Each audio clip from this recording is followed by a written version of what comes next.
Hello, my dear friends. How are you? I hope you are all feeling well today. Today we will have our second Italian ASMR lesson, and it's been quite a while since we had our first lesson about the alphabet, divided into two videos, the vowels part and the consonants part. So I will leave a link up here and down in the description box so that if you want to, you can go and check those videos first before we move on to this new lesson.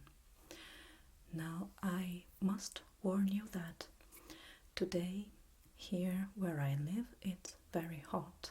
As you know, I live in Italy, in one of the most humid regions there are, areas, and I have the minimum quantity of makeup on, just my mascara and a bit on the eyebrows, but I'm sure you people are not so shallow as to give me a thumb down just because I don't wear makeup. I am perfectly fine in my own skin.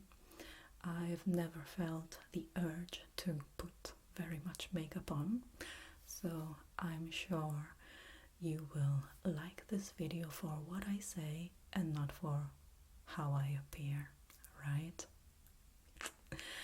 So let's move on to the lesson. Today we will talk about special combination of letters.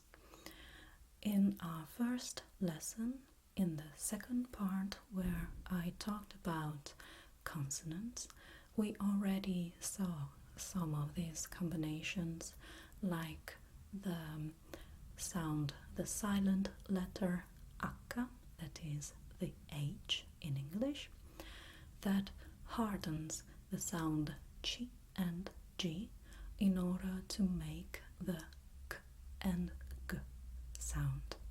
So today we will not talk about that particular combination of letters, but we will talk about these combination, and we have GLI, GN, SIE or SCE or SCIE, and then we will have double consonants. Now these three first up here are all liquid sounds. That means they are all sounds that kind of flow gently out of the mouth when you pronounce them. Now let's start with GLI. Now the GL sound for native English speakers is a hard guttural sound that is formed in the back of your oral cavity, right? You tend to have this hard sound and when you make it, it's kind of a quick snap of the tongue, like gl, gl, right? Well, in Italian it's a completely different sound. It's something that kind of, it's a sound that kind of liquefies inside your mouth as it flows out, and it's a very soft sound when you say l in the Italian way. So as you can feel it when you pronounce it, your tongue touches the top of the roof of your mouth, and the tongue kind of slips gently. It's a soft slip of a movement inside, with the tongue touching the roof of your mouth while you pronounce the l. I hope I've made myself clear, but I'm sure that describing the sound is much more difficult than actually pronouncing it. Y. Will you try it? Y. Try it again. Y. Perfect. Now, as a word, we have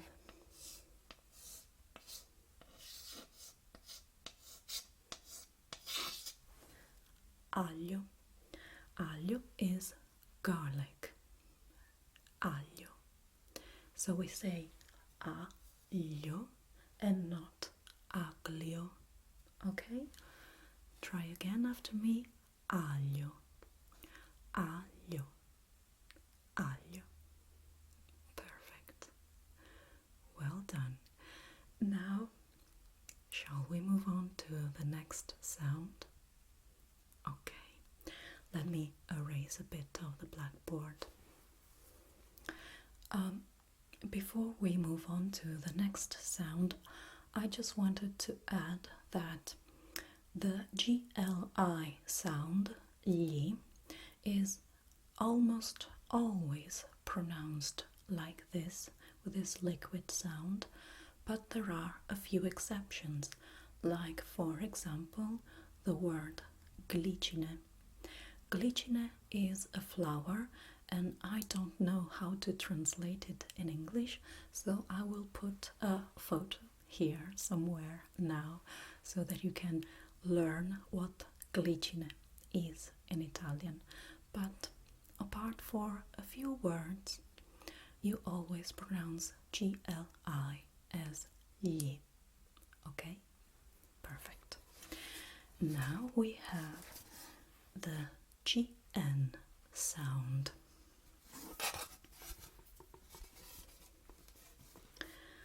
With a GN sound, native English speakers may have the same problem that we've seen with the GL sound.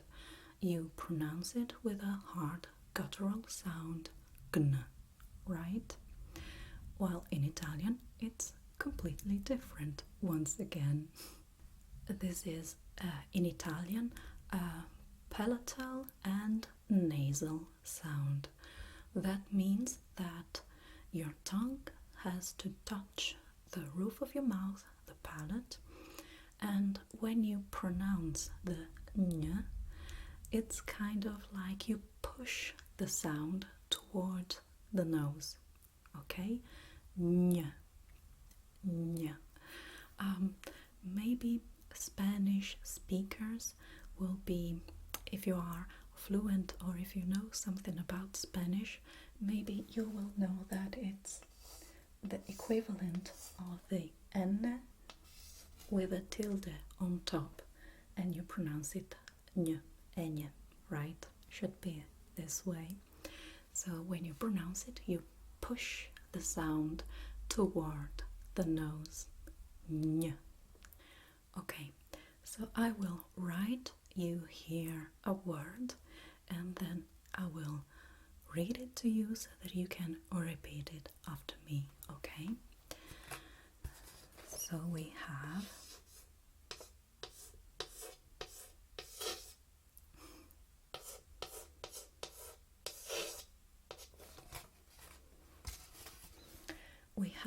this word gnomo, you know, this sound ñ, gnomo.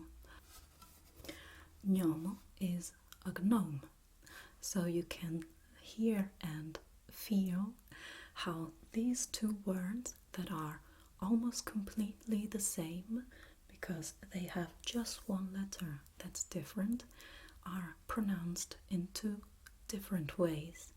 One, the Italian way, is a soft, fluid, palatal and nasal sound, gnomo. Okay? While in English you have this guttural sound, gnome. Gnomo. Try after me. Gnomo. Gnomo. Say it again. Perfect. Now, sure that as you try it again and again, you will get a hold of, you will grasp this special combination of letters, okay?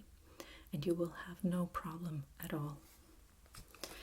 Now we move on to the next special combination of letters, and we have seen at the beginning of the video that there are 3 cases, so I am going to erase the blackboard once again and write this combination. And here we are. As you can see, these are the 3 combination of letters which are basically the same, and don't be afraid, they are all pronounced in the same way. When you see SC followed by I, E or IE, and in Italian it is SCE, SCE, SCE, you pronounced the SC, this combination, as your English equivalent sh. So we have she, she, she. You may think, what's the difference between these two? And the difference is the origin of the word. But don't worry, you have this combination only in words that like scienza, science, coscienza, and something like that, and I am about to write them down. I need to erase the SH to make space. Okay, here we are with some examples, and we have for she, we have scimmia. Scimmia is a monkey. Would you like to pronounce it, to read it? Scimmia, scimmia. Perfect. Then we have for she, we have scena, scena. I didn't write it very well. Scena. Scena is a scene. So again, we have 2 words that are almost completely the same in English and in Italian, but are pronounced in 2 different ways. Scena, scene. Scena, scena. Perfect. You are doing great. And then we have she, she. You write it she, but you read it she. So we have scienza, scienza.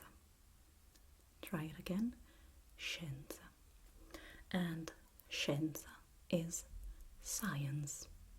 And once again, we have 2 words that are almost the same because they have the same origin, but we read it in 2 different ways. But we have more things in common than you would think. Scienza, scienza. And we have coscienza, which is conscience, right? That is written in the same way with the S-G-E-E. S-H-E-E. Okay. And now we have the last combination of letters, and that is something, this is something that repeats itself with different letters because it's a double consonant. Now, this is a very special feature of Italian, and it's a very important one. It's really crucial that you grasp the difference between words written with a single consonant and double consonant, because sometimes just the double consonant changes the meaning of the word, and I am about to write you down some examples. Just one moment. So here we are once again. Now I will read this word and then this word. We have the column with a double consonant and the column with a single consonant. Palla, that is a ball. Palla. Pala, that is a shovel. Palla. Pala. Then we have sette, that is number 7, and sete. Sete is thirst. When you are thirsty, quando sei assetato, you feel you have this thirst. Sete. Sette. Sete. Sette. Sete. And then we have pappa. Pappa is a colloquial word. It was usually you used in the past pappa only with children in order to say something they have to eat, their dinner, their meal. Their meal was pappa, but now it's used by all people in Italy, from children to grandparents, from very old people. We say pappa, but it's a colloquial word. So pappa and papa. Pappa, papa. Now I know what you must think. This is very tricky and it's hard to understand the difference between, when you hear it, between double consonant and single consonant. But let me assure you, if you listen to Italian speaking people, like for instance watching a movie in an original language, or even listening to Italian ASMR videos where people usually speaks quite slower, I'm sure that in no time at all you will grasp the difference between double consonant and single consonant. And I'm sure that these special combination will have no more mysteries for you. Okay? So give yourself time and try again. Now, let's try to figure out how to hear the difference between these two. Now, the first difference is that the double consonant kind of changes the pace in the reading of a word. So we have, when we have the double consonant, the vowel that precedes the special combination is shorter, is sharper. Palla, palla. You see, you hear a very short vowel, palla. While when we have the single consonant, we tend to have the vowel preceding it a bit longer, pala, pala, palla, pala. Okay? And the same goes for these other words. Sette, sette, sete, sette, sete. Can you hear the difference? Pappa, papa, pappa, papa. Okay, and then we have another difference, and this is there are two different ways to pronounce the double consonant, but this is something that comes from the single consonant, and you have consonant that you elongate. You when you pronounce the double consonant, you have some of the consonants that elongate the sound. You simply carry on doing the same sound for a bit more. while you have other consonants where you make the tinsiest bit of a pause, the tinsiest pause before pronouncing the consonant, and so you make what is called I don't remember one moment.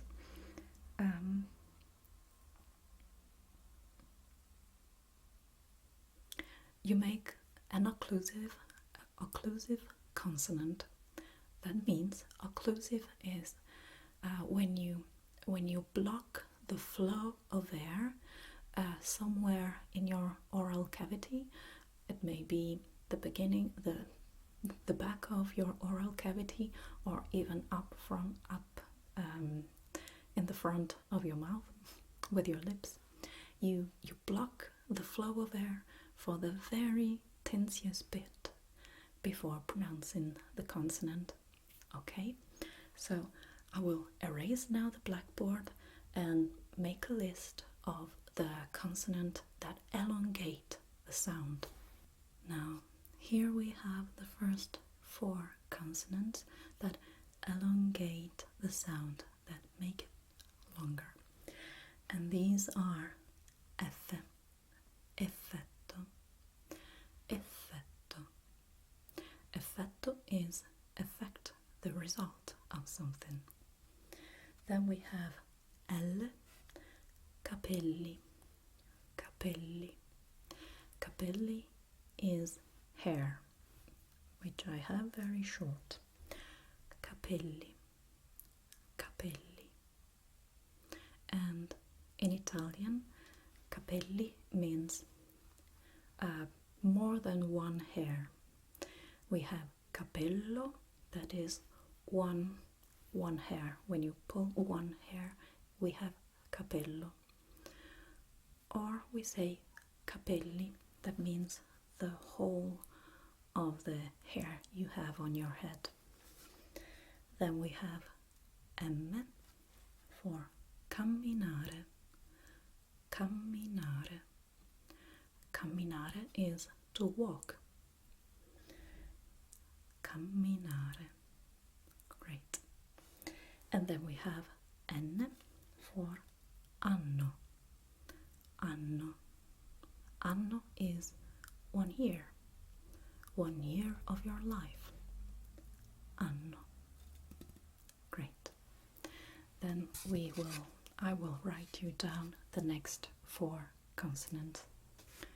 And here we have the last 4 consonants that elongate the sound, and these are R for correre, correre.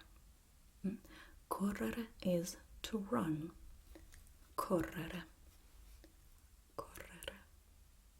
Great. And then we have S like rosso, rosso. Rosso is the color red. Rosso, rosso, rosso. Perfect.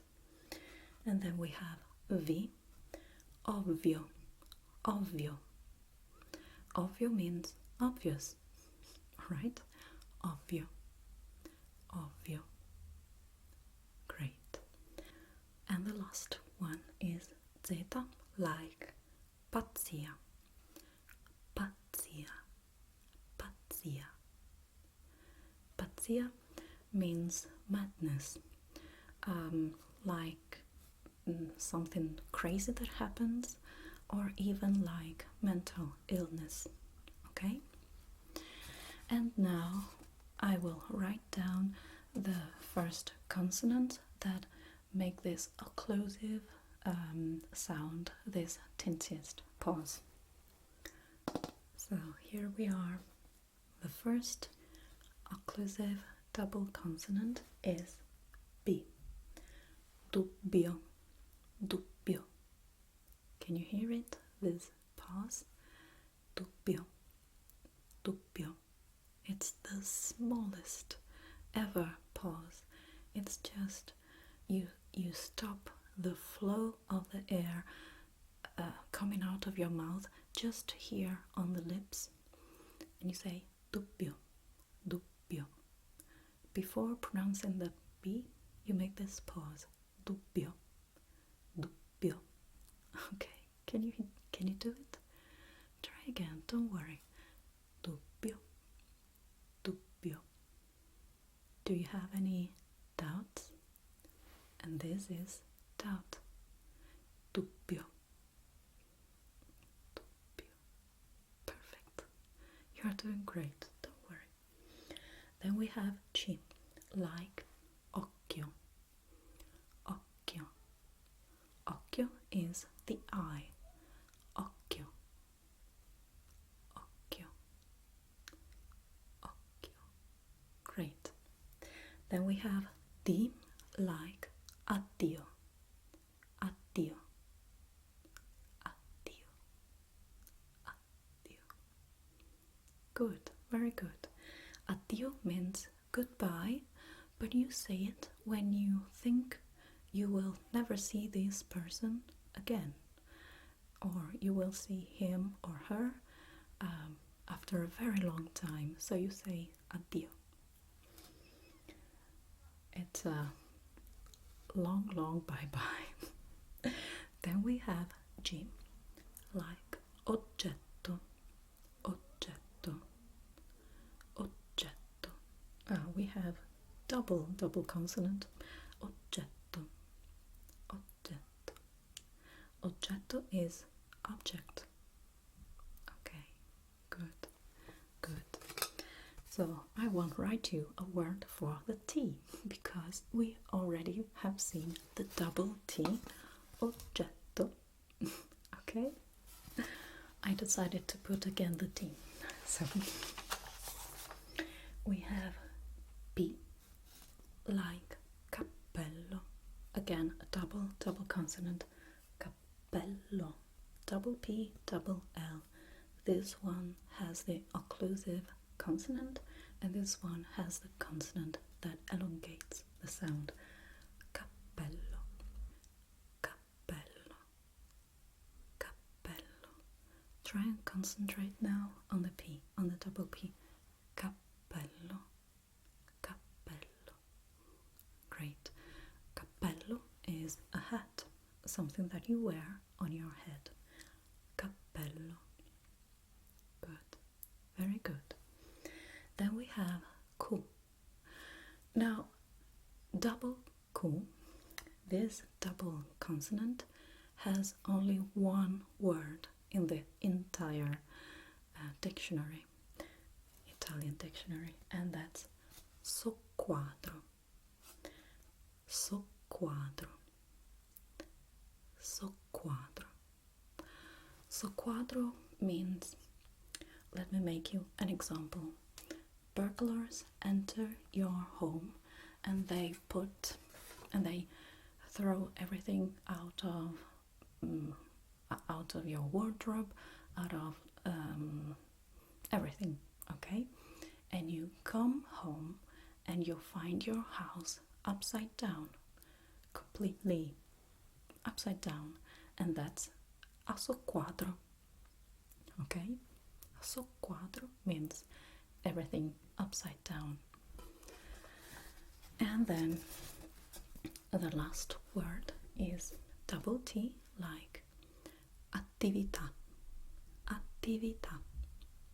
Attività means activity. Activity. Attività.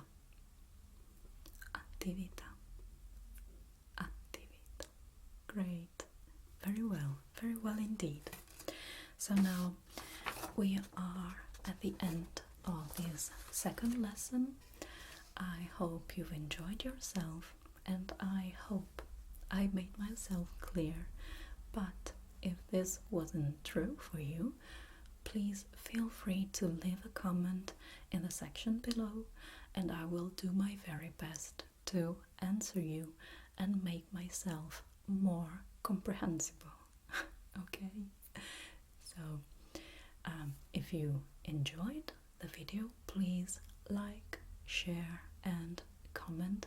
It's something that really helps me to understand what videos you would like to see more. okay? And what would you like to see me doing on my channel? Because I do my videos for you in order to relax you in the best way I can. So I will see you very, very soon with another video, and thank you so much for being here with me today. Bye bye.